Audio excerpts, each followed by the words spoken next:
Alors cette semaine, je me gâte, je me fais plaisir. Quand on a ces entrevues-là, on choisit ses invités. C'est la magie du métro. On va parler donc de punk, pas de punk d'un point de vue strictement musical, mais de punk d'un point de vue plutôt littéraire. J'ai avec moi Sylvain David, qui est un romancier, son deuxième roman qui vient de sortir, Requiem en punk mineur, mais qui est aussi, j'allais dire surtout, mais pas surtout, donc également, l'ex-guitariste de Banlieue Rouge, un band culte du punk québécois. Sylvain, bienvenue. Ben, merci beaucoup de m'avoir invité. Ben, j'ai dévoré ce bouquin qui a l'air imposant, puis il l'est, mais en fait, c'est écrit gros, hein, c'est espacé, donc ce n'est pas aussi mastodonte qu'on puisse le croire. Qu'est-ce qui t'a amené à écrire ce genre de bouquin-là, toi qui avais déjà écrit sur le sujet il y a de ça pas très longtemps? En fait, c'est vraiment une expérience personnelle. Banlieue Rouge, le groupe dans lequel je jouais, qui finalement avait, sévi tout le long des années 90, qui s'était scindé en 98, s'est reformé temporairement en 2014-2015 pour donner un concert au Rockfest. J'avais été comme un peu distant de la scène pendant donc près de 10 ans. Et tout à coup, m'y replonger et surtout vraiment rejouer de la guitare dans un groupe punk sur une scène et tout, à 40 quelques années, ça pose des questions par rapport à justement la pérennité finalement de tout ce mouvement-là. Parce que la plus grande plus-value, à mon sens, de ton bouquin, c'est justement là-dessus. C'est l'espèce de volet réflexif très critique de l'industrie musicale, du punk, oui, mais de l'industrie musicale qui, on le sait, a produit des caricatures d'elle-même, à un certain sens, les Mick Jagger et compagnie, ça je suis pas d'accord avec toi, mais ça c'est pas grave. Et aussi et surtout les espèces de comeback, comme tu viens de dire avec Banlieue Rouge et d'un paquet d'autres groupes, qui, selon ce qu'on comprend, le font, on le sait un peu, le font principalement pour des trucs monétaires, étaient excessivement critiques de ça, du moins à travers ton personnage principal qui est David Lacourcière. Et donc, finalement, on s'entend, c'est-à-dire les disques qui ont été faits à l'époque, on peut encore les écouter aujourd'hui, c'est merveilleux, j'ai rien à redire. Mais c'est par contre essayer de réincarner ces disques-là sur scène alors que les années ont passé, alors que finalement les musiciens ont commencé à faire autre chose.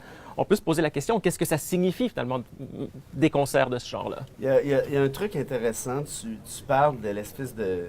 Il y a une dichotomie importante entre The Clash et The Sex Pistols, qui ont emprunté des chemins différents et qui représentent, par définition, différentes philosophies du punk. Comment tu serais capable de résumer ça en quelques lignes? Mais c'est ce qui rend le mouvement intéressant. C'est un mouvement qui, à la base, est complètement schizophrénique. C'est-à-dire que si on le fait partir à la scène anglaise, d'un côté, il y a les Sex Pistols qui sont des espèces de bouffons provocateurs. Et je veux dire, eux-mêmes sont conscients d'être les fous du roi, qui se promènent avec des croix gammées et qui veulent juste choquer. Et de l'autre, il y a les Clash qui se disent, oui, mais tout ça, c'est peut-être un peu creux. Et donc, finalement, qui deviennent ultra-gauchistes, militants, et qui essaient de donner vraiment une sorte de sens à ce qu'ils font, une espèce de portée politique. Est-ce qu'il n'y a pas un dénominateur commun chez ces deux groupes-là, si on prend juste ces deux exemples-là? Bien, en fait, le dénominateur commun, c'est quand même vouloir secouer l'industrie de la musique et finalement en faire quelque chose qui a encore un peu de dangerosité. Mais il y a une critique sociétale qui est forte aussi. Absolument, dans les deux cas. Mais c'est deux tangentes tout à fait différentes. Et ce qui est intéressant, c'est que le punk, après, a toujours un peu navigué entre les deux. Et donc, on a des gens, finalement, avec des crêtes immenses qui sont là juste pour avoir une espèce de look à faire peur, mais qui essaient quand même de dire des choses pour avoir une portée, finalement, sur l'actualité. Comment résister à cette espèce d'appel des sirènes?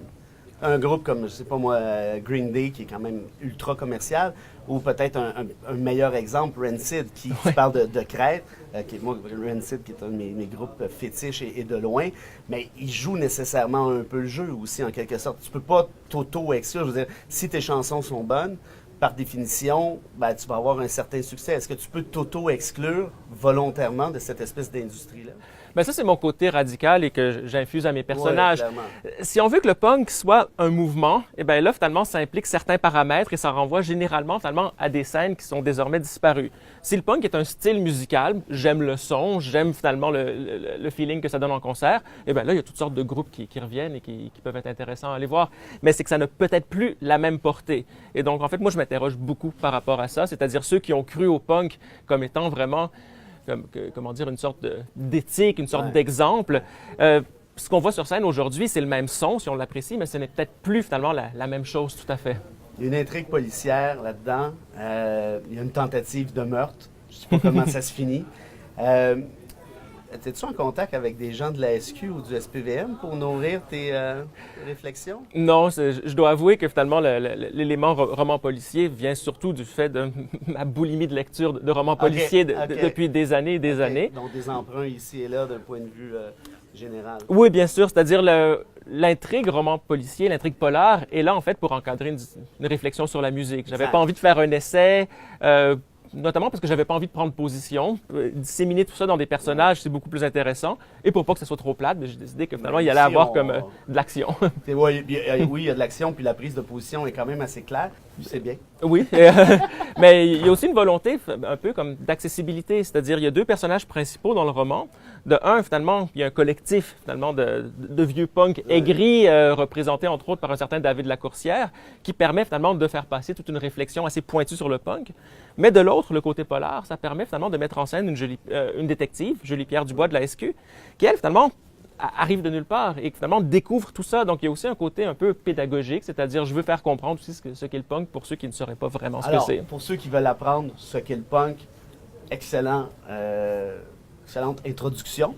Moi, tu m'as donné le goût de réécouter certains groupes que j'avais laissés de côté.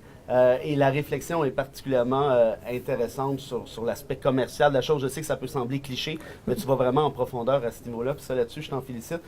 Question pour finir.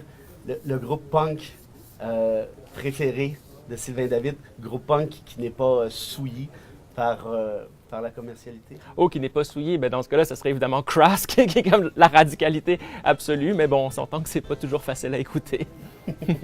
Sylvain David, merci tout le monde. Excellent essai publié chez XYZ. Je recommande. Et puis, tu es le bienvenu pour ton 3e roman. Merci beaucoup. Je suis sûr qu'il y a quelque chose qui s'en vient. Et on verra la suite de ce qui s'est passé avec la tentative de meurtre John Scott.